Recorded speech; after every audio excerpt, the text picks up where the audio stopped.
When wild animals go wild. Hannah Gorski had never worked in a zoo, but she loved animals. Gorski was 23 years old. She was just out of college. She hoped one day to be an animal doctor. For now, though, she had some free time. She heard that the Sacramento Zoo needed volunteers. The volunteers would do work without getting paid, but they would learn more about the zoo, so she signed up. Gorski's parents were not surprised. Her mom said that Hannah had always loved spending time with animals, and she liked learning about them, too. The zoo housed wild animals. Gorski knew she would have some risks, but she did not know just how dangerous it would turn out to be. Gorski's first day at the zoo was a quiet one. So was her second day. But the third day, March 23, 2003, was one she would never forget. It was a Sunday morning. Gorski was still training and learning her way around the zoo. She went with zookeeper Chad Summers to the lion's den. She watched him feed the lions. Next, he fed the snow leopard. Then, Gorski and Summers moved on to the tiger's den. This was where the Sumatran tigers lived. The zoo had 2 Sumatran tigers. Castro was the male, Bagia was the female. Sumatran tigers are the smallest of the world's tigers, but that does not mean they are tiny. A grown male is 8 feet long. It may weigh 250 pounds or more. Castro was very big. He weighed 325 pounds. Sumatran tigers are almost extinct. There are just 500 of them left in the world, wild. These tigers can be found in Asia. They live in the jungles of Sumatra in Indonesia. Another 250 or so live in zoos.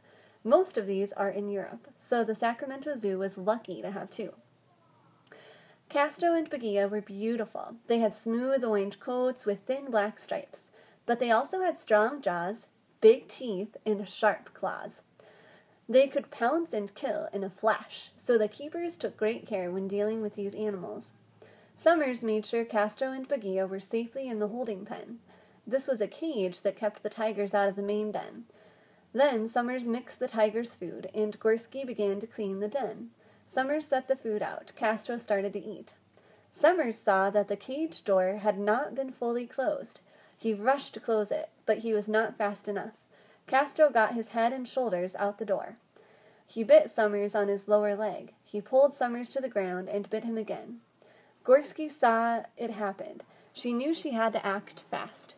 There are always 2 kinds of girls in the movies, she later said. The one who stands there screaming when a bad guy attacks, and there are the ones who grab a frying pan and bash him on the head. She chose to be like the second kind. She grabbed a shovel. She swung it at the tiger. Again and again, she hit him on the head. At last, Castro let go of Summers. The tiger moved back into the cage. Gorski slammed the door shut. Summers had tiger bites on his neck. He had bites on his shoulder and leg, too. But thanks to Gorski, he was alive. One zoo worker rushed to call 911. Others ran to give Summers first aid. They did their best to stop the bleeding. Soon, a rescue squad arrived. They took the 30-year-old Summers to the hospital. Everyone at the zoo said that Summers barely escaped. If not for Gorski's quick response, Summers would be dead. Mary Healy, the head of the zoo, felt lucky that Gorski had been there to help. That July, the city council met with Gorski. They honored her for what she had done. The mayor called Gorski a hero. He also said, "It should be enough you were volunteering at the zoo, but you've gone beyond that and also saved a life." It took a while, but Summers' wounds did heal. 4 months later, he was back at work.